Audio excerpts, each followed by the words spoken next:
बैसाख के महीने में, माधव महीने में इतनी महत्वता क्यों? बैसाख के महीने में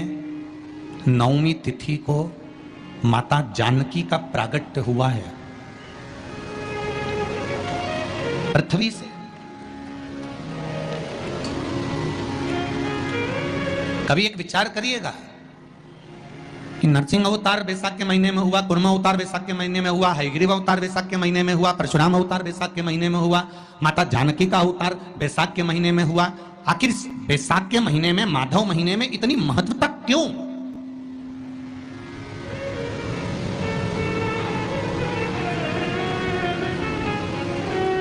बैसाख के महीने में पड़ने वाली एकादशी, चतुर्थी, प्रदोष, अमावस्या,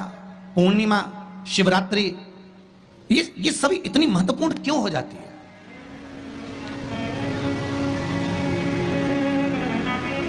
इसकी महत्वता इतनी प्रबल क्यों हो जाती है? किस लिए? क्योंकि बैसाख का जो महीना पड़ता है, सूर्य की संपूर्ण तपन,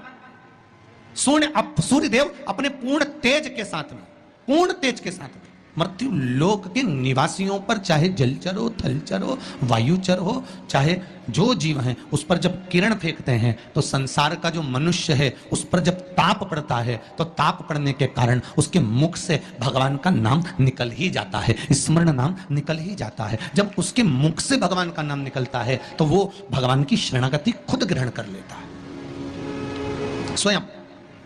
शरणागति ग्रहण कर लेना। बैसाख की पोथी पढ़ते हो आप लोग? आप में से अगर कोई पढ़ता हो बैसाख महीने की पोथी, तो उसमें एक वर्णन आता है। गीता प्रेस गोरखपुर के कल्याण अंक में भी आप ये पावन बैसाख चरित्र श्रवण कर सकते हैं। उसमें बैसाख महीने की पोथी में 10वें दिवस की कथा में 10वें अध्याय में एक व्याध और शंख मुनि का चरित्र आता है। शंख मुनि एक बार निकलकर भगवान शंकर के मंदिर में जल समर्पित करने के लिए जा रहे थे और शिव मंदिर की ओर जाते बीच मार्ग में चलते और वो शंख मुनि जब शिव के मंदिर में पहुंचे,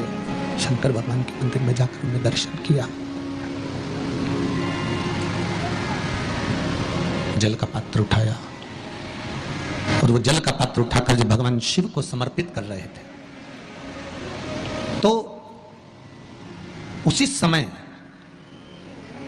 जल का पात्र उठाकर जब शंकर भगवान को समर्पित करा गया और शंख मुनि निकलकर जब बाहर आ रहे थे, आते आते शंख मुनि के मन में एक भाव उत्पन्न हो गया कि जब हम भगवान शिव को कुछ वस्तु समर्पित करते हैं तो उसका फल, उसका पुण्य फल हमें कितने समय में प्राप्त होता है। ये शंख मुनि के मन में एक विचार जागृत हो गया, शंख मुनि के मन में एक भाव जागृत हो गया। एक लोटा पानी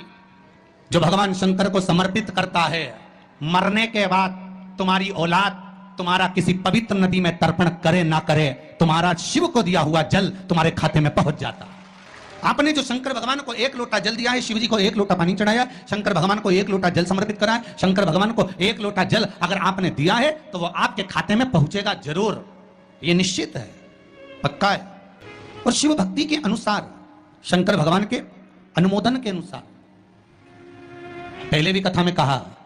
आज फिर कह रहे हैं, आप जब शंकर भगवान को एक लोटा जल समर्पित करते हो तो वो 33 कौटि देवताओं के हिस्से में चले जाता है, एक भाग पितरों के हिस्से में चले जाता है, एक भाग आहूतों के हिस्से में चले जाता है, एक भाग वाचुकों के हिस्से में चले जाता है। आपने जो भगवान को दिया वो धीरे धीरे धीरे धीरे धीरे धीरे धीरे बढ़ता चले जाता है, भगवान के धामों में पहुंचता चले जाता है। जिन जिनको आपने नहीं भी दिया, शंकर भगवान पे चढ़ा हुआ जल उन तक भी पहुंच जाता है। ये केवल आपकी निर्मल और आनंदित भक्ति के बल पर पहुंचता है, भक्ति के बल। भगवान ब्रह्मा और भगवान विष्णु ने जो मंथन किया, उस मंथन में जो शिवलिंग निकला और ब्रह्मा जी के मुख से निकल गया कि ये शिवलिंग जो निकला है इसके चरण कहाँ हैं, इसका शीश कहाँ है, जरा पता करा जाए। और ब्रह्मा स्वयं भगवान शंकर का सिर देखने के लिए जा रहे हैं और भगवान विष्णु मृत्यु लोक में नीचे तलातल में, रसातल में, पताल में भगवान शंकर का चरण ढूंढने के लिए जा रहे हैं, भगवान शिव का चरण। गए दोनों, वो ऊपर गए, ये नीचे गए देखने के लिए। कई लोग शिव महापुराण की कथा, स्मरण, भजन, कीर्तन सुनने के लिए नहीं जाते। मंदिर में कई लोग भगवान शंकर पर जल चढ़ाने नहीं जाते, कई लोग ये देखने के लिए जाते हैं कि कौन आया कौन नहीं आया, किसने सुना और किसने ना सुना, किसने धारण करा किसने ना करा। अब ब्रह्मदेव ऊपर गए, इतने ऊपर पहुंच गए, इतने ऊपर पहुंच गए, इतने ऊपर पहुंच गए कि उनके भीतर अभिमत्ता, अहंकार थोड़ा थोड़ा समाहित होने लगा और उन्होंने केतकी के पुष्प को तोड़ लिया और केतकी के पुष्प से कहा कि तुम नीचे चलो मेरे साथ में, भगवान विष्णु के सामने चलकर कह देना कि मुझे भगवान शंकर का शीश मिल गया। केतकी के फूल ने कहा कि यदि मैं झूठ बोलूंगा तो वो श्रेष्ठता कैसे रहेगी, मेरे झूठ बोलने की श्रेष्ठता कैसे होगी, कौन मानेगा मेरी बात को। सामने से गौ माता निकल कर जा रही थी, गाय से कह दिया तुम चलकर कह दो कि तुम चलकर कहो उस बैसाख के महीने में मात्र अगर 5 बेलपत्र और मट्टी के पात्र में रखा हुआ जल, मट्टी के पात्र से मतलब है कलश, जो माटी का जो कलश होता है आपके घर में जो रखा हुआ है, ये जरूरी नहीं है कि वो नया ही खरीदना पड़ेगा, ये जरूरी नहीं है कि वो आपको नया ही कलश खरीदना है, नया ही आपको लेकर आना है या नया ही आपको लेकर आओ। आपके घर में जो मट्टी का कलश रखा, जो माटी का कलश आपके घर में रखा हुआ, 5 बेलपत्र, मट्टी के कलश में जो जल भरा हुआ हो वो जल तांबे के पात्र में डालकर शिव जी पे 5 बेलपत्र अशोक सुंदरी वाली जगह पर जो आप लेकर आए हो, 5 बेलपत्र वो अशोक सुंदरी वाली जगह पर समर्पित कर मट्टी के पात्र का जो जल है वो जल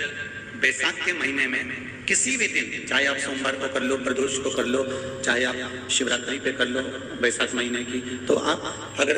उस मट्टी के कलश का जल या पात्र का जल